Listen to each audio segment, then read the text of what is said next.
This is an entire Easter lunch that you will love.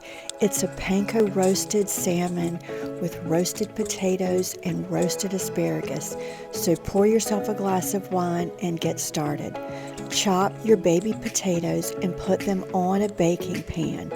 Then drizzle with a little olive oil, salt, freshly ground black pepper, and a little chili pepper along with some garlic powder. Put them in the oven.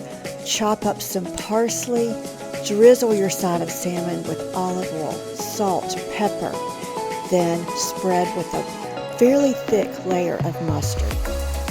And then you're going to want to make your panko mixture, which is panko breadcrumbs, olive oil, parsley, spices. Stir this all together and put a thick layer on top of your salmon. Take the potatoes out of the oven and put the salmon in the oven. The asparagus has the shortest cooking time, so you'll want to put that in last. Put your fresh asparagus on a baking sheet, sprinkle with salt and freshly ground pepper. Add some lemon slices.